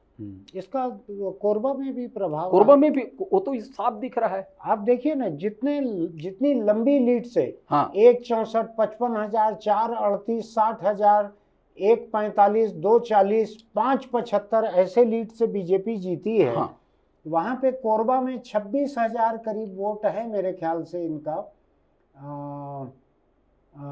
43,283 वोटों से जीती हैं ज्योत्सना महंत। हाँ तो मुझको लगता है सरोज पांडे के खिलाफ ये भी एक मुद्दा काम किया होगा कोरबा में कि ये स्थानीय नहीं है, बाहर से आई किया होगा। संभव है कि बिलासपुर में देवेंद्र यादव को 1-8% वोट कम मिला हो इसके कारण, संभव है। लेकिन 164 की हार है देवेंद्र यादव की। हाँ, वो 1.5 लाख की हो जाती है, अपन मान ले अगर हाँ, बाहरी नहीं मानते लोग तो घट गया होता। भूपेश है, जैसे भूपेश का 44,000 की हार है। हाँ, अगर मान लीजिए बाहरी नहीं माने रहते लोग, अगर माना है तो हाँ, तो 44 की जगह 40 हो जाती, 40 हो जाता, 30 हो जाता, 20 हो जाता। लेकिन जो वोट परसेंट का स्विंग है 11, ताम्रध्वज जैसे 1,45,000 से हारे हैं। हाँ, तो ये एक 40 हो जाता, एक 35 हो जाता, अधिक से अधिक 1 लाख हो जाता। हाँ। है ना। लेकिन ये बाहरी और भीतरी उम्मीदवार की बात इस चुनाव में ये क्या लगता है आपको, ये बाहरी और भीतरी जो है, ये जो एक हम कहते हैं कि प्रदेश की अस्मिता जी या राष्ट्रीय गौरव, जी, क्षेत्र का गौरव, हम्म, तो आपको ऐसा लगता है कि ये विधानसभा सीट या लोकसभा सीट की एक स्थानीय अस्मिता जो है जी, वो भी चुनौती मानती है इसको कि आप बाहर से लाके किसी को लड़ाओ? देखिए सर, इसमें क्या होता है, जिसको क्वालिटी ऑफ लीडरशिप बोलते हैं ना, हाँ, नेतृत्व की क्षमता, हाँ, गुणवत्ता। हाँ, महासमुंद लोकसभा की मैं बात बताऊं आपको, 18 आम चुनाव में हाँ, केवल 3 बार हाँ, महासमुंद जिला के सांसद बने, बिल्कुल 18 में। बाकी तो बाहर से आए, बाकी बाहर से गए। 2 बार पंडित पवन दीवान जी बने, 2 बार श्यामाचरण जी बने, विद्याचरण को मान लिया जाए। विद्याचरण कई बार बने। विद्याचरण जी तो रायपुर से जाके लड़ते थे सभी विद्याचरण, श्यामाचरण एक दिन नहीं रहे वहां। हाँ, अजीत जोगी जी वहां पे सांसद हो गए थे, बिल्कुल, तब ये सवाल नहीं उठा था। इसका मतलब ये है कि जब बड़ा कद का नेता लड़ता है, बहुत बड़े थे ये लोग, ये लोग एक लोकसभा सीट के हिसाब से हाँ, खासे बड़े थे, हाँ, खासे बड़े थे, तब उसका असर नहीं पड़ा। लेकिन अभी जब लड़े तो असर इसलिए पड़ा, हाँ, जो कि दोनों के कद में उतना बड़ा फर्क नहीं था, दोनों के कद में फर्क नहीं था, उतना बड़ा फर्क नहीं था। यदि महासमुंद लोकसभा में की बात उदाहरण ले लें, तो यदि महासमुंद ताम्रध्वज साहू जी विधानसभा चुनाव जीत गए होते और जीते हुए नेता के रूप में लड़ते, तो शायद वहां बाहरी भीतरी का मुद्दा नहीं उठा होता। ताजा हारे थे, इसलिए वहां बन गया मुद्दा। विकास उपाध्याय ताजा हारे थे। बल्कि यहाँ रायपुर संसदीय सीट में तो हर विधानसभा एक छोड़कर, भाटापारा शायद छोड़कर, हर एक कांग्रेस हारी हुई थी। केवल भाटापारा, रायपुर जिला पूरा का पूरा जिला हारी हुई थी। तो वो मुझे यही लगता है कि ये हारे हुए थे, इसलिए मुद्दा को उभार मिल गया। मैं थोड़ा सा जाति से ऊपर उठ के जी एक सवाल धर्म से जुड़ा हुआ समझना चाहता हूँ। हाँ, मेरी जिज्ञासा है ये। जी। कवर्धा से मोहम्मद अकबर जी 2018 के चुनाव में जी 50, 60, 65 हजार से जीते थे, पूरे स्टेट में सबसे बड़ी लीड थी जी। इस बार विधानसभा का चुनाव जो हुआ 6 महीने पहले का जी, तो उसमें काफ़ी 40-50 हजार कुछ वोट से मोहम्मद अकबर हारे, विजय शर्मा जीते बीजेपी के। 6 महीने के भीतर ये चुनाव हुआ। इस चुनाव में कांग्रेस पार्टी ने मोहम्मद अकबर को घुसने भी नहीं दिया नांदगांव पार्लियामेंट्री सीट में। कवर्धा में जहां की वो सबसे ज्यादा लीड से जीता हुआ था, कवर्धा में घुसने भी नहीं दिया। उसके नाम पे एक दीवार पे भी नारा नहीं लिखा गया, एक अपील नहीं जारी हुई। लोकसभा चुनाव के दौरान। लोकसभा चुनाव में घुसने नहीं अच्छा। मिला मोहम्मद अकबर हाँ, को हाँ, वहां पे। हाँ रायपुर पार्लियामेंट्री सीट दूसरी ऐसी है जहां पे मुस्लिम ठीक ठाक संख्या में है। यहाँ मोहम्मद अकबर को कोई प्रचार करने नहीं मिला। इनको जांजगीर वगैरह के किसी ऐसे हिस्से में कुछ समय के लिए भेज दिए थे जहां उनको कोई जानते नहीं है लोग। क्यों किया होगा कांग्रेस ने ऐसा? अकेला मुस्लिम एमएलए था कांग्रेस का, उसको उसी का बहिष्कार कर दिया, खुद ही पार्टी ने अछूत बना दिया। उसको क्यों किया होगा? मुझे तो इसकी जानकारी नहीं है उन लोग क्या सोच के ऐसा किए होंगे, लेकिन मैं मानता हूं कि ऐसा नहीं किया जाना चाहिए। और जहां तक छत्तीसगढ़ का सवाल है, ठीक है वो बीरनपुर कांड हुआ, उसके कारण थोड़ी भावनाएं यहाँ उभार में थी, थोड़ा ध्रुवीकरण था। तो अकबर को इसलिए नहीं भेजा होगा या आने दिया होगा कि और ध्रुवीकरण हो जाएगा अकबर के नाम से? ऐसा हो सकता है। अब अभी लोकसभा चुनाव में उधर के कवर्धा लोकसभा के या कवर्धा पंडरिया में क्या परिणाम रहा, कितनी बढ़त रही है संतोष पांडे जी की, मैं तो नहीं देख पाया हूँ कि वो विधानसभा के हिसाब से ही रिजल्ट दिए हैं कि चेंज आया है। चेंज आया है। तो लेकिन ऐसा नहीं होना चाहिए, क्योंकि मुझे नहीं लगता कि छत्तीसगढ़ में स्थायी रूप से सांप्रदायिक द्वेष लोग रखते होंगे, मुझे नहीं लगता। दूसरी चीज साहू जी, अगर नांदगांव पार्लियामेंट्री सीट से भूपेश बघेल के बजाय कोई हल्का फुल्का उम्मीदवार रहता, मान लीजिए राजन साहू ही रहता वहां से, और वो डर जाता कि अकबर के आने से ध्रुवीकरण होगा और मैं निपट जाऊंगा। भूपेश बघेल तो बड़े नेता थे, प्रदेश कांग्रेस के अध्यक्ष रहे हुए थे, 5 साल मुख्यमंत्री रहे हुए थे। बड़े नेता को छोटे खतरे तो उठाने से डरना नहीं चाहिए ऐसा जी। और कांग्रेस अपने को सेकुलर पार्टी बोलती है। अगर सेकुलर पार्टी ही ध्रुवीकरण के डर से अपने ही मुस्लिम नेता को अछूत बना दे, तो मुझे ऐसा लगता है सर इसमें कि बघेल जी चुनाव के पहले ही अपने को जीता हुआ मानने लग गए थे, ऐसा मुझे ऐसा लगता है। तो वो कोई रिस्क नहीं उठाना, तो रिस्क उठाना यानी 99 पे पहुंच गया है बैट्समैन। अब एक के लिए वो रिस्क उठाना नहीं चाहता, ऐसा मुझे लगता है। वो 3-4 बॉल को टिक टिक खेल लेगा, लेकिन आउट नहीं होना चाहेगा। देखिए चुनाव के पहले समाचार पत्रों में जिस प्रकार की खबरें आती थी ना, उससे मैं एक अनुमान लगा सकता हूँ कि वो अपने को जीता हुआ मान रहे। ऐसा देखिए उनने कहा कि हम इतने 100 लोग प्रत्याशी बनेंगे।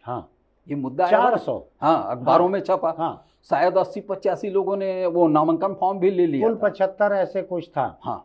तो ये नहीं, वो 384 या ऐसा कितना लगती थी जरूरत उसके लिए, ईवीएम हटाने के लिए। मुख्यमंत्री थे 5 साल के, और इनके 2 दिग्गज नांदगांव पार्लियामेंट्री सीट से लड़े थे, गिरीश देवांगन, मोहम्मद अकबर, दोनों बड़े नेता थे। लेकिन 400 लोग फॉर्म भरने वाले नहीं मिल पाए। नहीं, अब वो क्या है उस पे तो मैं कोई टिप्पणी नहीं कर सकता हूँ, क्योंकि मुझे जानकारी नहीं है क्या हुआ है। नहीं, लेकिन समाचार पत्रों में जो बातें आई तो मुझे ऐसा लगा कि वो उनको बड़ा विश्वास था कि मैं उस सीट को जीतूंगा, और इसलिए वो खतरा उठाना कोई खतरा नहीं उठाना चाहते रहे होंगे। इसलिए वो जिस व्यक्ति के जाने से कोई सवाल उठ जाए चुनाव के दौरान, ऐसे लोगों को उन्होंने नहीं बुलाया होगा। ये भी मैं मानता हूँ, मेरा व्यक्तिगत ओपिनियन। यदि बघेल जी के बजाय कोई दूसरे उम्मीदवार होते राजनांदगांव से, तो वो इनसे दुगुने और उससे भी अधिक वोटों से हारते। ऐसा वही ट्रेंड फॉलो होता जो दूसरे लोकसभा में हुआ है। 1.5 लाख 2 लाख ऐसा रहता।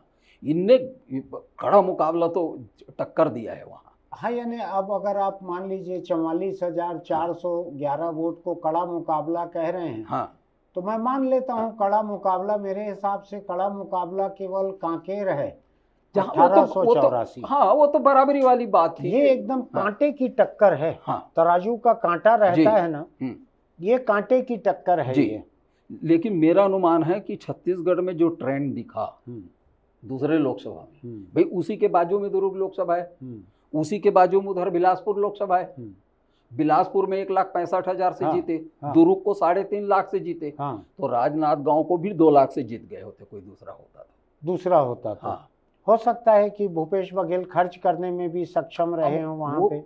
वो तो फिर राजनीतिक दलों का अलग ही विषय हो जाता। जो दिखता है छत्तीसगढ़ में माहौल, उससे ऐसा लगता है कि भूपेश बघेल मजबूत उम्मीदवार के रूप में थे। सर एक चीज बतलाइए, हमारी सारी बातचीत जो है जी, ये अभी तक अनारक्षित सीटों पर मोटे तौर पर केंद्रित है। हाँ हाँ हमने अभी आरक्षित सीटों पे बहुत कम चर्चा की है। जी जी।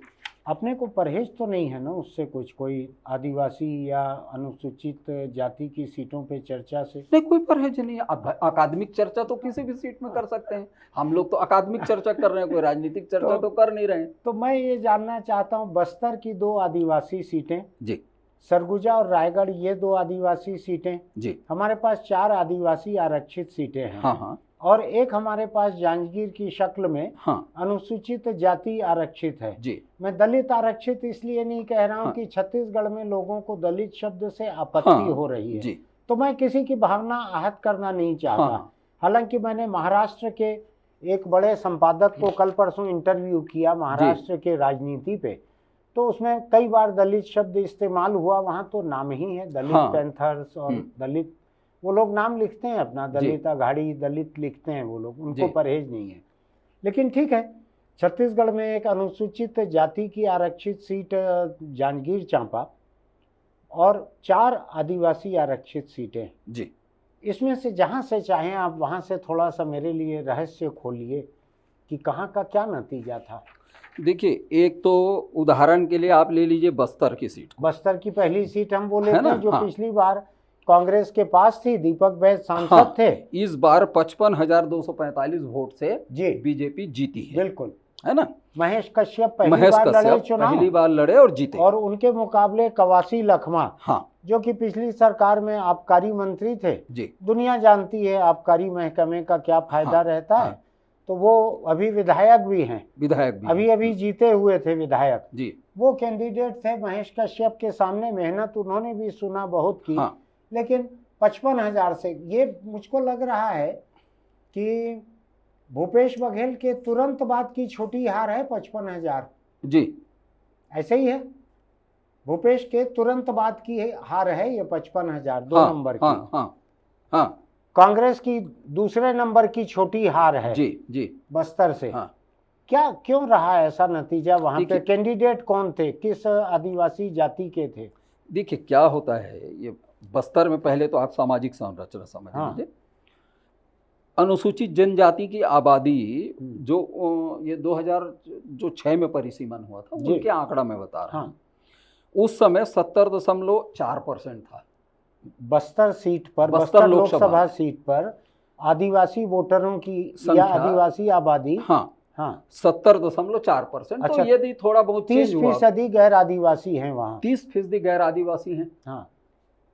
अब जो 70-71% जो आदिवासी हैं, उसमें जहां तक मेरी जानकारी है, कई छोटी छोटी जातियों का समूह है। गोंड, भातरा, मुरिया, मारिया, दोरला, पारझा, ऐसे कई छोटी छोटी जातियां हैं। और बस्तर लोकसभा जो है उसमें दूसरे लोकसभा के तरीके से एक जाति का जमावड़ा नहीं है, छोटी छोटी जातियों का है। ठीक। अब वो 70% है, शेष जो 30% है, उस 30% में से ओबीसी और अनारक्षित को आप मान लीजिए, क्योंकि एससी अनुसूचित जाति के आंकड़े तो इलेक्शन कमीशन के पास है, वो 3% है वहाँ। इसका मतलब जो ओबीसी और अनारक्षित जाति है वो 27% है। मैं कुछ अभी आज ही कल परसों के ही किसी न्यूज में पढ़ रहा था कि बस्तर लोकसभा के शहरी क्षेत्रों से भाजपा को बहुत भारी बढ़त मिली, बहुत भारी। इसका मतलब है कि शहरी वोटर कह लीजिए, तो जो अनारक्षित है वो ज्यादा है शहरों में। वो ज्यादा है अनारक्षित, तो ओबीसी। इनने एक तरफा बीजेपी को मत दिया। तो आदिवासियों के जो मत हैं वो परंपरागत रूप से विभाजित रहा। लेकिन जो गैर आदिवासी मत, यानी बीजेपी की जीत जो है 55,000 की, वो मोटे तौर पे जो शहरी इलाकों में अनारक्षित जातियों के और ओबीसी जातियों के कारण गैर आदिवासी वोट जो हैं वो बीजेपी की तरफ झुके रहे। ये इसका कारण मुझे लगता है। दूसरा जो चीज तुलनात्मक आप देखिए, कांकेर में गैर आदिवासियों की आबादी लगभग 51% है। अच्छा, क्योंकि जनजाति जो आदिवासी केवल 48% है, ठीक। तो उनसे अधिक तो गैर आदिवासी हैं। हाँ तो वहां तो निर्णय तो गैर आदिवासी ही लेगा ना। हाँ हम लोग अपने सुविधा के लिए बोल देते हैं आदिवासी सीट में, मान लीजिए आदिवासी हाँ। कांग्रेस का आदिवासी उम्मीदवार जीत गया, हाँ हम लोग बोलने लगते हैं कि देखो आदिवासी ने तो कांग्रेस को वोट दिया। हाँ अरे भाई, उनके वोटर कितने हैं उनको हाँ, देखिए ना। हाँ। उनसे अधिक वोटर तो गैर आदिवासी, निर्णय तो गैर आदिवासी कर रहे हैं वहां। हाँ अब वो आदिवासी में वास्तव में किसने कितने किसको वोट दिया वो तो रहस्यमय है। हाँ। ठीक है, आजकल वो जो एग्जिट पोल वगैरह बताते रहते हैं, मुझे हाँ, बिल्कुल भरोसा नहीं है अपन उनके उस पे आंकड़ों नहीं पे। जा रहे। वो हाँ। अभी पूरा हाँ। औंधे मुंह गिर गए हैं हाँ। Exit poll. तो लेकिन जो आंकड़े जनसंख्या के हैं उसको तो नहीं झुठलाया जा बिल्कुल सकता है। बिल्कुल।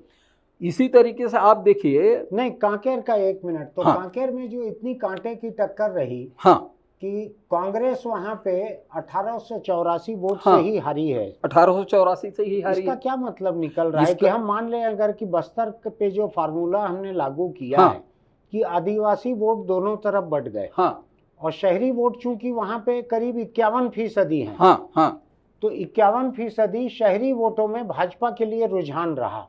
हाँ हाँ तो इसलिए ये हारे। हाँ अगर बीरेश ठाकुर नहीं रहते हाँ, तो दूसरा कोई कांग्रेस कैंडिडेट और लंबे से हारता, लंबे से हारता। क्योंकि जो 51% वोटों का रुझान बगल के बस्तर लोकसभा सीट में था, हाँ, तकरीबन वैसा ही रुझान यहाँ भी रहना था अगर हम गैर आदिवासी वोटों की बात करें जी, तो। क्योंकि वही उससे लगा हुआ क्योंकि क्षेत्र लगा महासमुंद है, दुर्ग लोकसभा लगा हुआ है। हाँ, लेकिन हम कांकेर की अगर बात हाँ। करें तो बस्तर में जो रुख था मोटे तौर पे हाँ जाति वाले मतदाताओं का वैसा ही रुख बस्तर में रहना था। हाँ, तो इसका मतलब यह है कि एक अनुपातहीन समर्थन हाँ अनारक्षित जातियों का भाजपा को मिला बस्तर में भी और कांकेर में भी जी। वरना अनारक्षित में मत कहिए उसको, गैर आदिवासी कहिए, गैर आदिवासी, क्योंकि ओबीसी तो आरक्षित में आ गया ना। विधानसभा और लोकसभा के हिसाब से ओबीसी अच्छा। आरक्षित नहीं है। हाँ, मैं हाँ, उस हिसाब से कह रहा हूं, सीट के हिसाब से अनारक्षित, मैं सीट के हिसाब से कह रहा हूं, अनारक्षित हैं वो। हाँ, लेकिन आप जो कह रहे हैं वो बात भी ठीक है। हाँ। तो इसका मतलब ये हुआ कि अगर ये रुझान शहरी लोगों का हाँ, मोदी के प्रति, बीजेपी के प्रति अगर इतना नहीं रहता, हाँ, अगर तटस्थ रहता शहरी भी ग्रामीण की तरह, आदिवासियों की तरह, तो कांकेर से कांग्रेस जीती हुई थी, जीत जाती, फिर जीत ये था। चलिए 2 सीटों का हुआ। हाँ, रायगढ़ को ले लीजिए। पहले सरगुजा एक्सट्रीम एंड पे सरगुजा। चलते हैं। सरगुजा में जनजातियों की आबादी 55% है। अच्छा, तो जो गैर आदिवासी हैं हाँ, वो 45% है। हाँ। यहाँ पे 64,822 मतों से जीत हुई। हाँ जी, है ना। तो जो 55% है, हाँ, वहां भी अब पूरा आंकड़ा तो मैं देखा नहीं हूँ विधानसभा वार। हाँ, शहरी क्षेत्रों में हाँ, क्या रुझान रहा है। हाँ, जैसे पिछले विधानसभा चुनाव में अंबिकापुर सीट से हाँ, टीएस बाबा साहब हार गए थे। हाँ, इस बार कितनी लीड है बीजेपी की, क्या वो लीड बढ़ी है कि घट तो सकती नहीं। 100 वोट से वो हारे थे, बिल्कुल, है ना। तो कुछ शहरी क्षेत्र हैं, बैकुंठपुर में उस समय एक ट्रायंगुलर कॉन्टेस्ट हो गया था वहां पे। एक तीसरा कैंडिडेट ऐसा आ गया था जी, जिसने लंबा नुकसान पहुंचाया था बाबा को। हाँ, तो नहीं तो क्या इस बार जीती है क्या कांग्रेस वहां से? मैं उतना बारीकी से अभी देखा नहीं। वही मैं भी नहीं देखा हूँ, लेकिन ऐसा लगता है कि 64,822 वोट की बढ़त है। हाँ, इसका मतलब कि यहाँ भी शहरी मतदाताओं का दबाव था। हाँ, तब इतना मार्जिन आया है। इसका मतलब है कि बीजेपी यहाँ पे स्वाभाविक रूप से बहुत आगे नहीं थी। जो शहरी वोट हैं वो नहीं, जो लेकिन जो लीड इनका दिखा रहा है 64,000 है। 64,000 बड़ा लीड होता है। पिछले चुनाव भी वो जीते थे, बीजेपी पिछला चुनाव भी जीते थे। तो यहाँ भी भूमिका गैर आदिवासियों, यहाँ आप कह रहे हैं 45% गैर आदिवासी वोटर हैं। सरगुजा में नहीं, हाँ 45% गैर आदिवासी हैं। तो गैर आदिवासियों के भीतर जो है कम से कम शहरियों में एक थोड़ा सा रुझान बीजेपी मोदी के लिए ज्यादा दिखा है आपको। और वो प्रमाणित हो जाता है रायगढ़ सीट में आएंगे तब। अच्छा, रायगढ़ आ जाएं, बताइए। रायगढ़ में देखिए 2,40,000 2,40,391 मतों की बढ़त है बीजेपी की। और यहाँ पे आदिवासियों की जनसंख्या है 40%। 60% 54% गैर आदिवासी हैं। और 54% गैर आदिवासी हैं, वहां 2,40,391 वोट की बढ़त है। तो ये तो सिद्ध हो गया ना कि गैर आदिवासियों को रुझान उधर था। ये तो गैर आदिवासियों का बड़ा रुझान। यहाँ पे 2-3 फैक्टर और काम कर रहे थे। जो एक ताकतवर नौजवान विधायक हैं रायगढ़ के, ओपी चौधरी। भाई मुख्यमंत्री उसी लोकसभा के हैं। यानी मैं दोनों पे आ रहा हूँ। पहले छोटा गिना रहा था जी। तो ओपी चौधरी जो हैं ये वहीं के विधायक हैं रायगढ़ के। और ताकतवर वित्त मंत्री हैं जी। अभी अभी जीते हैं बड़े शानदार तरीके से। बड़े शानदार तरीके से जी। अब दूसरा, मुख्यमंत्री इस रायगढ़ सीट से कई बार सांसद रहे हुए हैं, हर बार जीते हुए हैं जी। तो ये दो की प्रतिष्ठा तो दांव पे लगी ही थी जी। मोदी की तो पूरे देश में ही लगी हुई थी प्रतिष्ठा दांव पर जी। तो 3-3 प्रतिष्ठा दांव पे लगी थी वहां। यानी विष्णुदेव साय और ओपी चौधरी की प्रतिष्ठा रायगढ़ जितनी और किसी सीट पे दांव पे नहीं लगी थी। ये एकदम घरेलू सीट है। तो ये आपको लगता है कि रायगढ़ जो है 2,40,000, इसमें शहरी वोट, सवर्ण वोट और ये दो दिग्गज, ये सब मिला जुला असर यहाँ तक पहुंचाया, यहाँ तक पहुंच गया वो जी। तो ये रायगढ़ का हो, रायगढ़ का। अब अपन आते हैं, कुल एक सीट बची है चर्चा के लिए, वो है जांजगीर चांपा जी, जो कि अनुसूचित जाति आरक्षित सीट है जी, जहाँ से शिव डहरिया लड़ रहे थे चुनाव। जो कांग्रेस पार्टी की सरकार में 5 साल मंत्री रहे। यहाँ से एक बार पहले लड़ भी चुके हैं शिव डहरिया जी। अब इस बार वो श्रीमती कमलेश जांगड़े से 60,000 वोट से हारे हैं। मैं एक चीज देख रहा हूँ, कांग्रेस की हार जितनी है, कांग्रेस की हार पूरी की पूरी 40 से 60 के बीच है, केवल कांकेर छोड़ दें तो। बाकी सीटें 40 से 60 में ये हारे हैं 3-4 दिग्गज लोग जी। अब इसको, इस अनुसूचित जाति आरक्षित सीट जांजगीर चांपा जी, इसमें क्या अंदाज है आपका, क्या हुआ है? यहाँ पे एससी आबादी है लगभग 23%। कुल 23%, कुल 23%। जी हाँ, केवल 23% है। और बाकी 70% आबादी गैर एससी की है। तो एससी क्या कर लेगा? वही तो मैं आपको बोल रहा हूं। मीडिया वाले बोलते हैं कि इस सीट को जीत जाने से उसको दिया, अरे हो ही नहीं सकता। वहां तो 70% आबादी गैर एससी की है। निर्णय तो वो करेंगे ना 70%। एक चीज मुझको बतलाइए, और किसी लोकसभा सीट में इसके तुरंत बाद एससी आबादी ज्यादा किस में है? और बिलासपुर है 20%। जो आरक्षित है उसमें 23, और बगल की जो सामान्य है अनारक्षित, उसमें 20% है। कुल 3% वोट इसमें अनुसूचित जाति के एक्स्ट्रा हैं। तो एक सीट आरक्षण में गई है यहाँ। अच्छा, ये 23% का मुझको भी अंदाज नहीं था भाई। उनकी प्रदेश में आबादी 12.5 है, समझ गया मैं। लेकिन बस्तर जैसे कुछ सीटें हैं जहां 5% भी नहीं है। इनकी अधिकतम आबादी यही है 23%। अब बाकी जो आबादी है 76-77%, तो निर्णय तो वो करेंगे ना हार तो उसमें किस तरह का बंटवारा है बाकी आबादी में?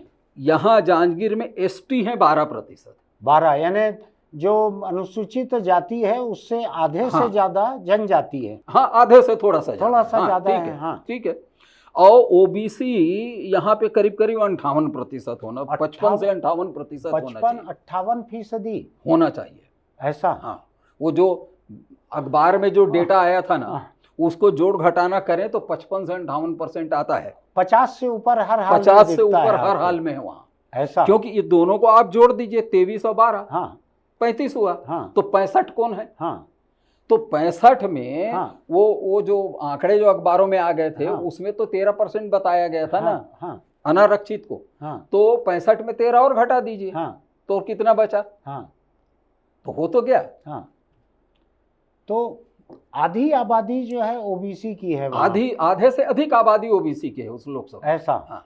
इस लोकसभा का ढांचा अगर देखें आप जी, तो आपको क्या लगता है कौन से तबके ने किसका साथ ज्यादा दिया है? जैसे आप 23% के आधार पे तो फैसला नहीं हुआ है, फैसला हाँ। तो और लोगों के आधार पे हुआ है। और लोगों के आधार पे हुआ। अच्छा, अनुसूचित जाति के कैंडिडेट तो दोनों ही थे, चूंकि रिजर्व सीट है, दोनों एक ही जाति के थे। दोनों एक ही जाति के हाँ। थे। अब इसका मतलब यह है कि बाकी लोगों ने ही फैसला लिया है। हाँ। हम अगर एक सैद्धांतिक बात करें जी, कि जाति का जो वोट है दोनों में बट गया होगा बराबर, क्योंकि एक ही जाति के थे, तो बाकी जो वोट हैं जिसमें 50% से ज्यादा वोट ओबीसी आपको दिख रहे हैं, तो इन लोगों ने वहां फैसला लिया है। इन्हीं लोगों ने लिया है, तभी तो ऐसा परिणाम आया है। लेकिन मजेदार चीज ये है, हाँ, मान लीजिए ओबीसी के 2 प्रभावशाली जाति, हाँ, जांजगीर लोकसभा हाँ, में 2 प्रभावशाली जाति, हाँ, साहू प्रभावशाली है उस हाँ, लोकसभा में, कुर्मी प्रभावशाली, हाँ, उसके बाद में माली और निषाद लोग भी, हाँ, कबीरपंथी भी होंगे मुझको लगता है वो थोड़ा। कबीर पनका, हाँ, नहीं कबीरपंथी मत के, कबीरपंथी में बहुत सारी जाति, अच्छा, 100% कबीरपंथी पनका होते हैं, अच्छा, साहू भी कबीरपंथी होते हैं, कुर्मी भी कबीरपंथी होते हैं, माली भी कबीरपंथी। ठीक। साहू कुर्मी के बाद में तीसरा नंबर यादवों की है, हाँ, वहां हाँ, चौथे नंबर पे राजनीतिक सक्रियता माली मरारों की रही है। अच्छा, लेकिन एमएलए चुन के जो आते हैं, हाँ, वो कुर्मी, साहू और यादव से चुन के आते हैं उस लोकसभा से। हाँ, और एक कुर्मी, कांग्रेस का एक एमएलए कुर्मी है, हाँ, एक साहू है, एक यादव है, सब हैं। हाँ, उसके बावजूद बीजेपी जीत रही है। हाँ, वो तो 8 के 8 एमएलए हाँ, वहां 8 के कांग्रेस 8 के थे। हाँ, कांग्रेस के थे, लेकिन उसमें एक कुर्मी भी थे, एक साहू भी थे, एक हाँ, यादव भी थे। हाँ, इनके होने के बाद भी यदि बीजेपी को ऐसे मत मिले हैं, हाँ, इसका मतलब है कि ओबीसी जातियों का बहुसंख्यक मत फिर भाजपा के पक्ष में गिर गया होगा, तभी ऐसा हुआ है। हाँ, ऐसा लग रहा है, ऐसा लग रहा है, क्योंकि बहुत बड़ा शहरी इलाका नहीं है कि हाँ, शहरी होने के कारण हो। जांजगीर लोकसभा में शहरी इलाका कम है। हाँ, कम है। अच्छा, अब अपन रायपुर सीट पे 1 मिनट बात करें जी। रायपुर को दोनों ही पार्टियां, हाँ, कोई ब्राह्मण सीट मान लेती है, कोई सवर्ण सीट मान लेती है जी, क्योंकि काफी बड़ा इलाका शहरी है यहाँ पे। हाँ, हाँ, 3.5 सीट तो रायपुर म्यूनिसिपल में आती है विधानसभा की। इसके बाद भाटापारा है, बलौदा बाजार है, ये काफी हिस्सा इसका शहरी आता है। हाँ, ये अभनपुर भी इसी में आधे से अधिक को ही आप शहरी ले लीजिए शहरी रायपुर लोकसभा में। अब ऐसे में एक बनिया अग्रवाल उम्मीदवार बृजमोहन अग्रवाल और एक विकास उपाध्याय ब्राह्मण जी, इनके बीच मुकाबला हुआ जी। अपन बाकी चीजों को छोड़ दें, हाँ, क्योंकि बीजेपी यहाँ डोमिनेट कर रही थी विधानसभा चुनाव से ही। 1 सीट छोड़ के 9 में से 8 सीट बीजेपी के पास थी विधानसभा की। पूरा का पूरा रायपुर जिला बीजेपी के पास था। विधानसभा चुनाव से ये सीट बिगड़ गई थी। 1,60,000 64,000 का कुछ गड्ढा था यहाँ पे। क्या लगता है आपको, यहाँ किसी जाति के आधार पे कुछ हुआ है कि जो शहरी मतदाताओं का रुझान बाकी जगह बीजेपी मोदी के पक्ष में है वही यहाँ ज्यादा हुआ है? भाई देखिए, रायपुर लोकसभा में मेरा अनुमान है कि 25 से 30% के बीच अनारक्षित जातियों की आबादी है। हाँ, रायपुर लोकसभा प्रदेश में सबसे बड़ी है, सबसे अधिक 25 से 30% के बीच में। ऊपर से आप अनारक्षित का मतलब अनारक्षित को भी बाहर कर रहे हो, ओबीसी को भी बाहर कर रहे हो आप। एसटी एससी आप जाति आरक्षण के आधार पे कर रहे हो, सीट हाँ, आरक्षण के आधार पे नहीं, जाति आरक्षण। हाँ, ठीक। तो 25 से 30% के बीच में है यहाँ आबादी अनारक्षित जातियों की। अभी छत्तीसगढ़ के जितने जो अन्य क्षेत्र हैं उससे जो ट्रेंड पता लग रहा है उसके अनुसार से अनारक्षित जातियां तो भाजपा के पक्ष में दिख ही रही है। हाँ, और ऊपर से शहरी क्षेत्र भी भाजपा के पक्ष में जीत रहे हैं। ओबीसी भी भाजपा के पक्ष में। ओबीसी को अभी क्लियर नहीं कह सकते कि ओबीसी, लेकिन जांजगीर में जैसा आपने जांजगीर में लगा कि वो उनके पक्ष में चला गया, का साथ दिया है, दे दिया, ऐसा लगा। हो सकता है ओबीसी बराबरी रहा हो, लेकिन रायपुर का ट्रेंड देखें तो ऐसा लगता है कि यहाँ तो अनारक्षित ओबीसी, क्योंकि देखिए यहाँ पे अनुसूचित जाति की संख्या 16% है ना, और जनजाति केवल 6%, केवल 22% है ना, और 78% जो है गैर एसटी एससी है। तो ऐसा लगता है कि मान लीजिए थोड़ा बहुत एससी में या एसटी में थोड़ा बहुत कांग्रेस के प्रति रहा हो, मुस्लिम भी हो सकता है थोड़ा सा। अब 2-3-4% तो ये होंगे, बस लेकिन ऐसा लग रहा है हम्म, कि रायपुर में जो परिणाम आया है, हम्म, तो मुझे ऐसा लगता है हम्म, कि मैं भी इसी शहर में रहता हूँ। हाँ जो मेरा लोग जो कहते थे, हाँ मैं अपना अनुभव बता रहा हूँ हम्म, कि यहाँ के लोग आमतौर पे हम्म, बृजमोहन अग्रवाल जी को बनिया या जाति के रूप में नहीं देखते। नहीं देखते। भले पार्टी हाँ। ने टिकट देते समय मंत्री बनाए चाहे ना जो हो, बनाए, उस समय भले देखते भले हैं, देखते होंगे, हाँ, लेकिन यहाँ की जनता उनको वोटर नहीं देखती। किसी जाति के रूप में नहीं देखती नहीं। है। उनको यहाँ रायपुर शहर का सबसे बड़ा नेता मानती है यहाँ हाँ की जनता। हाँ, साथ देने वाला, हाँ आड़े वक्त पे मुसीबत में। हाँ मैं तो देखता हूँ मुस्लिम भी चले जाते हैं मदद जी। लेने के लिए, वोट भले ना हाँ दें, हाँ 5 साल नहीं, मदद लेने चले हाँ, जाते हैं। वही मैं कह रहा हूँ, हर वर्ग में। मेरी जानकारी में कम्युनिस्ट पार्टी के ऐसे लोग भी हैं जो किसी सार्वजनिक काम के लिए बृजमोहन के पास चले जाते हैं, जी। झिझकते नहीं हैं जी कि ये बीजेपी के हैं, आरएसएस के हैं, इनके पास कैसे जाएं। जी, तो उनकी मान्यता बहुत व्यापक हाँ, तबके में दिखता है। है, यहाँ की जनता में दिखता है चर्चा यही में। वजह है कि ये मोदी के नाम से भी ऊपर बढ़कर हाँ ये 5,75,000 की हाँ, लीड है ये। जी, तो ये मोदी, भाजपा, शहरी, सवर्ण, सब मिला, अनारक्षित, सबका सब फैक्टर आ गया, तब वो 5,75,000 पहुंच गए। तब 5,75,000 जी। पहुंच गया। जो ये थे उपाध्याय जी, यहाँ से कांग्रेस के कैंडिडेट, उनके बारे में आपका क्या कहना है कि ब्राह्मण कैंडिडेट यहाँ से बृजमोहन के सामने था, दोनों सवर्ण तबके के हो गए थे, विकास उपाध्याय, बृजमोहन अग्रवाल, तो क्या शहरी सवर्ण वोटरों को कोई दुविधा हुई कि जाति के आधार पे की तुलना नहीं थी दोनों की? मुझे नहीं लगता कि ऐसे कुछ हुआ है, तुलना नहीं थी, दोनों के बीच में कोई तुलना नहीं थी, इसलिए जाति के दृष्टि से रायपुर के लोगों ने देखा ही नहीं। ये है। अब भले पार्टी मंत्री बनाते हाँ। समय या छत्तीसगढ़ में जैसे कैबिनेट में उनको लिया गया तो अकेले मंत्री थे अपने तबके के जी, वो एक अलग बात रह गई, वोटर ने वो फर्क नहीं किया। हाँ, हाँ। और कोई चीज साहू जी आपको लग रही है आज की चर्चा में छत्तीसगढ़ की 11 सीटों पे हाँ। जाति विश्लेषण में हमने कोई चीज अभी छोड़ी है? देखिए, पूरा 11 क्षेत्रों के चुनाव परिणाम को देखें, हाँ, तो जैसा राष्ट्रीय स्तर पे एक चर्चा चला था आरक्षण का मुद्दा, हाँ, मुझे छत्तीसगढ़ में इसका प्रभाव नहीं दिखा। ऐसा? हाँ, आरक्षण का मुद्दा मेरे को कहीं पे दिखा ही नहीं। मैं एक चीज बताऊं आपको, हाँ। मुझको कांग्रेस के कुछ एक नेताओं ने कहा हाँ कि जो बीजेपी के कर्नाटक के नेता, कहीं हाँ। के नेता जो बार बार बोलते थे हमको 400 सीट इसलिए चाहिए कि हम हाँ। संविधान बदलेंगे, और कांग्रेस ने इसको पूरे देश में मुद्दा बनाया हाँ। कि ये अगर जीत के आएंगे तो संविधान बदलेंगे, आरक्षण खत्म करेंगे।